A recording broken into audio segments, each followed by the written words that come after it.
Because as a matter of fact, and maybe this is just a competitive person in me, and I bet some of you can relate, I'd rather beat you at full strength so you have no excuses. Tennessee fans, you know if you win and Bryce Young doesn't play or gets hurt, you know Alabama fans are just going to say, oh, yeah, you beat us, but we didn't have Bryce Young, so really it doesn't count. So if I was a Tennessee fan, I would want Bryce Young to play, but hey, that's just me. Earlier today, Nick Saban was speaking to the media, and he gave an update on Bryce Young, and here's what he had to say.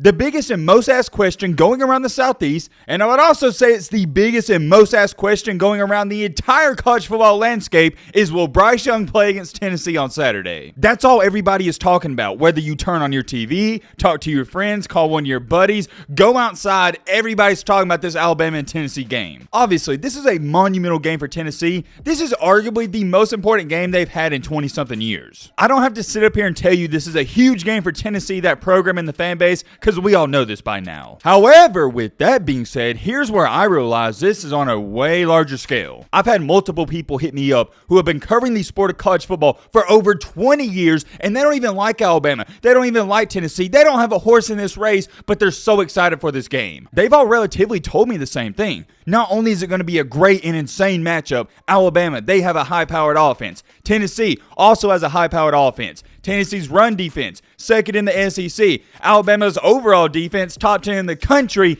but it's in Neyland Stadium. That's the difference maker. That's why I feel like everyone in the Southeast and around the country is like, okay, this is going to be a legendary game. Now, don't get me wrong. If it was in Tuscaloosa, Alabama, it would still be good, but being in Neyland Stadium, it makes it 10 times better. Because I think we all know just how crazy, out of this world, bizarre, and straight up weird Tennessee fans are. Tennessee fans, I respect y'all, I really do, and I'm beyond glad, more than any other Alabama fan, that y'all are having a great year. The pain and misery y'all have been through the past 15 years, I wouldn't wish that upon my worst enemy. It's been bad, I'll leave it at that, and like I stated in a video a day or two ago, football is overall better when Tennessee's good. But when I sit back and try to think of a word to describe this Tennessee fan base, there's not one. Most of y'all know this. If you're new to the channel, I'll offer you a little insight. I grew up in northern Alabama, and that's where I currently still reside. So I've dealt with my fair share of Tennessee fans, and for the most part, it's been a great experience. That's around my area though. By the way, shout out to the 256 in northern Alabama. I love y'all. On the flip side of things, I've taken a couple road trips up to Knoxville, Tennessee to watch Alabama and Tennessee play.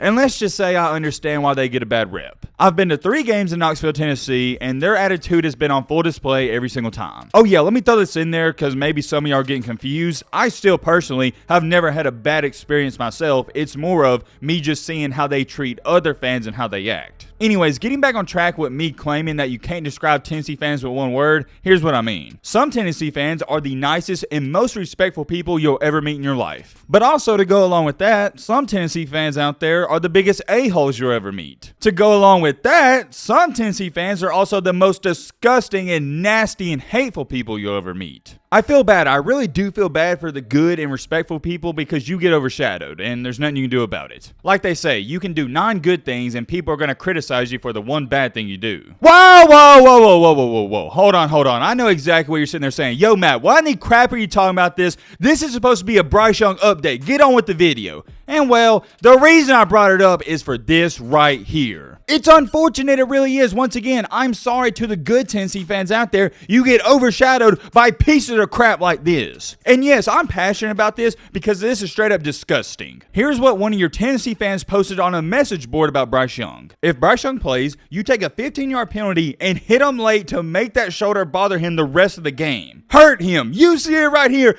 This person is saying hurt him. Don't injure him, but you do that and make Bama beat you with the run game or with their backup quarterback.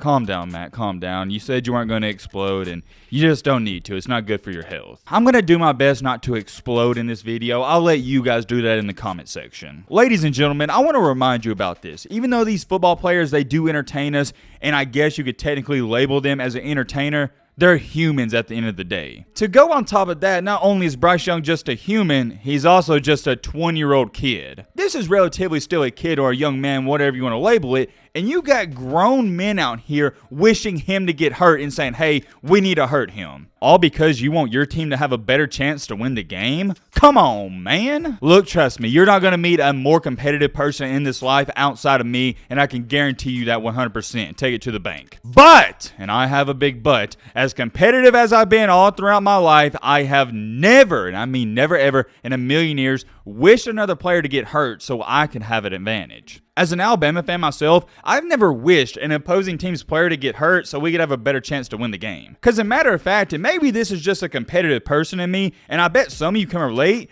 I'd rather beat you at full strength so you have no excuses. Tennessee fans, you know if you win and Bryce Young doesn't play or gets hurt, you know Alabama fans are just going to say, oh, yeah, you beat us, but we didn't have Bryce Young, so really it doesn't count. So if I was a Tennessee fan, I would want Bryce Young to play, but hey, that's just me. I did want to share that with y'all, though, before we get into this good old update with Bryce. Earlier today, Nick Saban was speaking to the media, and he gave an update on Bryce Young, and here's what he had to say. There's really nothing new to tell you. He's making progress. He's been able to practice some, and will continue to evaluate him as the week progresses. Okay, nothing too much, but he also said this. In this next statement I'm about to read you, he's referring to if he could have played against Texas A&M. Because remember, going into that A&M game, many people thought he was going to play. Nick Saban said, I didn't think that he was in a position that he could go and effectively do his job the way he's capable of doing it. He's made a lot of progress from that point, and hopefully that will change in the near future. Ooh, okay. Let me know your thoughts on that. Here is the key phrase and point from that statement.